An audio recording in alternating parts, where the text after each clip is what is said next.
जय श्री कृष्ण। पूर्णिमा तिथि का हिंदू धर्म में विशेष महत्व होता है। इसे धनदायक और संतानदायक व्रत माना जाता है।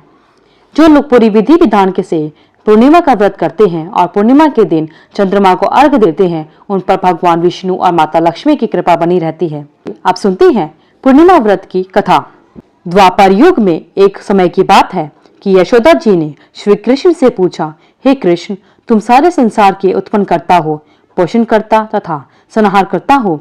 आज कोई ऐसा व्रत मुझसे कहो जिसके करने से मृत्यु लोक में स्त्रियों का सौभाग्य अखंड ना हो। यह व्रत सभी मनुष्यों की सभी मनोकामनाओं को पूरा करने वाला हो। श्री कृष्ण कहने लगे, हे माता, तुमने अति सुंदर प्रश्न किया है। मैं तुमसे ऐसे ही व्रत को सविस्तार कहता हूँ। सौभाग्य की प्राप्ति के लिए स्त्रियों को 32 पूर्णिमाओं का व्रत करना चाहिए। इस व्रत को करने से स्त्रियों को सौभाग्य संपत्ति मिलती है। यह व्रत अचल सौभाग्य को देने वाला है और भगवान शंकर के प्रति मनुष्य मात्र की भक्ति को बढ़ाने वाला है। यशोदा जी कहने लगी, हे कृष्ण, सर्वप्रथम इस व्रत को मृत्युलोक में किसने किया के विषय में मुझे बताइए। श्री कृष्ण कहने लगे कि इस पृथ्वी पर एक अत्यंत प्रसिद्ध राजा, चंद्रहास से पालित अनेक प्रकार के रत्नों से परिपूर्ण कार्तिका नगरी थी। वहां धनेश्वर नाम का एक ब्राह्मण था और इसकी स्त्री अति सुशील और रूपवती थी। दोनों ही उस नगरी में बड़े प्रेम से रहा करते थे। धन धान्य आदि की कोई कमी नहीं थी। उनको एक बड़ा दुख था, उनके कोई संतान नहीं थी, जिस वजह से वह बहुत दुखी रहते थे। एक दिन एक बड़ा तपस्वी योगी उस नगरी में आया। वह योगी बाकी सभी घरों से भिक्षा मांगकर भोजन किया करता था, लेकिन उस ब्राह्मण के घर से भिक्षा नहीं लेता था। एक दिन योगी गंगा किनारे भिक्षा मांगकर प्रेम पूर्वक खा रहा था कि धनेश्वर ने योगी को यह सब करते देख लिया। भिक्षा के अनादर से दुखी होकर धनेश्वर योगी से बोले कि आप सभी घरों से भिक्षा लेते हैं, लेकिन मेरे घर की भिक्षा कभी नहीं लेते। इसका क्या कारण है? योगी कहने लगा, धर्म हमें इस बात की आज्ञा नहीं देते, क्योंकि आप अभी गृहस्थ जीवन में एक सुख से वंचित हैं। आपके घर संतान होने पर मैं आपके घर से भिक्षा स्वीकार कर लूंगा। उन्होंने कहा कि जिसे संतान नहीं है उसके घर से भिक्षा लेने से मेरे भी पतित हो जाने का भय है। धनेश्वर यह सब बात सुनकर बहुत दुखी हुआ और हाथ जोड़कर योगी के पैरों पर गिर पड़ा तथा दुखी मन से कहने लगा कि आप मुझे संतान प्राप्ति के उपाय बताइए। आप सर्वज्ञ हैं, मुझ पर अवश्य ही कृपा कीजिए। धन की मेरे घर में कोई कमी नहीं है, लेकिन मैं संतान न होने के कारण अत्यंत दुखी हूँ। आप मेरे दुख का कोई उपाय बताइए। यह सुनकर योगी कहने लगे, तुम माता चंडी की आराधना करो। घर पहुंचकर उन्होंने यह सारी बातें अपनी पत्नी को बताई और खुद वन में चला गया। वन में पहुंचकर उसने माता चंडी की आराधना की और उपवास किया। माता चंडी ने 16वें दिन उसको सपने में दर्शन दिए और कहा कि हे धनेश्वर, जा तेरे पुत्र होगा, लेकिन उसकी आयु सिर्फ 16 वर्ष होगी। 16 वर्ष की आयु में ही उसकी मृत्यु हो जाएगी। अगर तुम दोनों स्त्री और पुरुष 32 पूर्णिमाओं का व्रत करोगे तो यह आयु दीर्घायु हो जाएगी।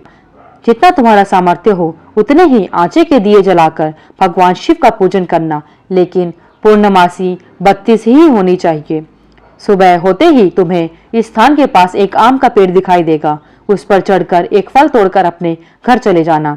अपनी स्त्री को इस बारे में बताना। सुबह स्नान करने के बाद वह स्वच्छ होकर शंकर जी का ध्यान करके उस फल को खा ले। तब शंकर भगवान की कृपा से उसको गर्भ हो जाएगा। जब ब्राह्मण सुबह उठा तो उसे उस स्थान पर एक आम का पेड़ दिखाई दिया और वह उस फल को तोड़ने के लिए वह पेड़ पर चढ़ नहीं पा रहा था। यह देखकर उसे बड़ी चिंता हुई। उसने भगवान गणेश की उपासना की और कहा, हे दयानिधि, अपने भक्तों के विघ्नों का नाश करके उनके मंगल कार्य को सिद्ध करने वाले, दुष्ट का नाश करने वाले, रिद्धि सिद्धि देने वाले, आप मुझ में इतना बल दें कि मैं अपनी मनोकामना पूरी कर सकूं। इसके बाद वह पेड़ से फल तोड़कर अपनी पत्नी के पास पहुंचा। उसकी पत्नी ने अपने पति कहे अनुसार इस फल को खा लिया और वह गर्भवती हो गई। देवी की कृपा से उसे बहुत सुंदर पुत्र प्राप्त हुआ। उसका नाम उन्होंने देवीदास रखा। माता पिता के हर्ष और शोक के साथ वह बालक बढ़ने लगा। भगवान की कृपा से बालक बहुत ही सुंदर था, सुशील था और पढ़ाई लिखाई में भी बहुत निपुण था। दुर्गा जी के कथन के अनुसार उसकी माता ने 32 पूर्णमासी का व्रत रखा। जैसे ही वह 16 वर्ष का होने लगा, तो दोनों पति पत्नी बहुत दुखी हुए और उन्होंने सोचा कि अगर उनके सामने यह सब हुआ तो वह कैसे देख पाएंगे। तभी उन्होंने देवीदास के मामा को बुलाया और 1 वर्ष के लिए देवीदास को काशी में पढ़ने के लिए भेज दिया और कहा कि देवीदास को 1 वर्ष के बाद वापस लेकर आ जाना। देवीदास मामा के साथ एक घोड़े पर सवार होकर चल दिया। उसके मामा को यह बात नहीं पता थी कि वह 16 वर्ष की आयु में ही उसकी मृत्यु हो जाएगी। दोनों पति पत्नी ने 32 पूर्णमासी का व्रत पूरा किया। दूसरी तरफ मामा और भांजा दोनों रात गुजारने के लिए रास्ते में एक गांव में रुके।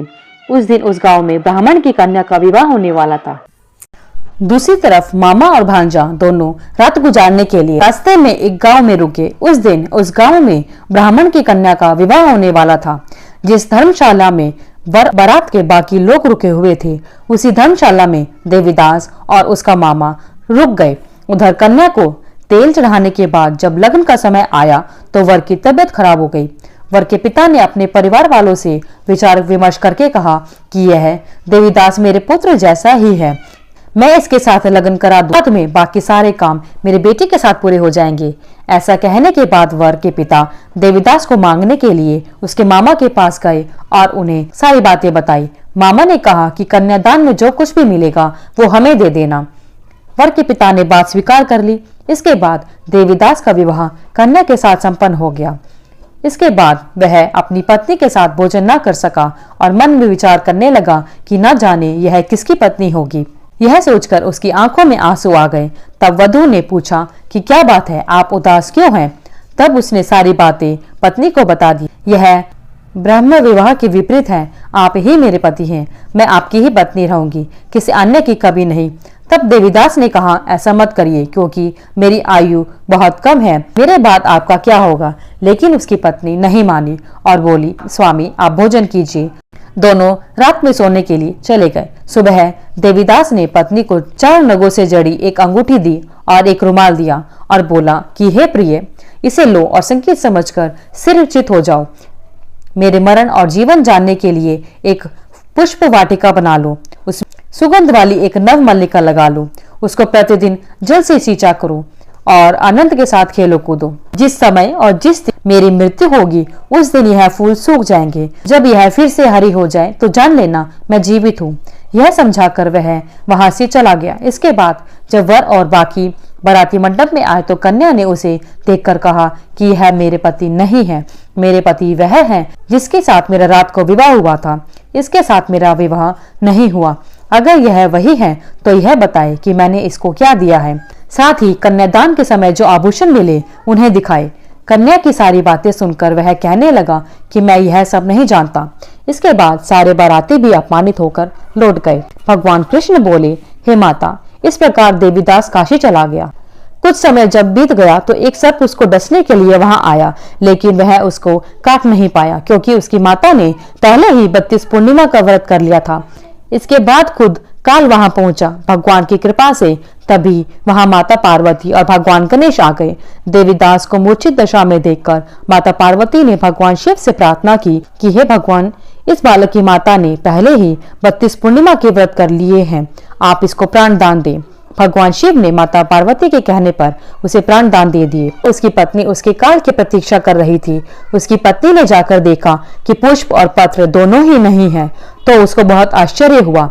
जब उसने देखा कि पुष्प वाटिका फिर से हरी हो गई है तो वह समझ गई कि उसका पति जिंदा है।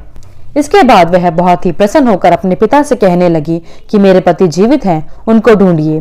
16वां वर्ष बीत गया तो देवीदास भी अपने मामा के साथ काशी चल दिया। इधर उसकी पत्नी के परिवार वाले उन्हें ढूंढने के लिए जा ही रहे थे कि उन्होंने देखा कि देवीदास और उसका मामा उधर ही आ रहे थे।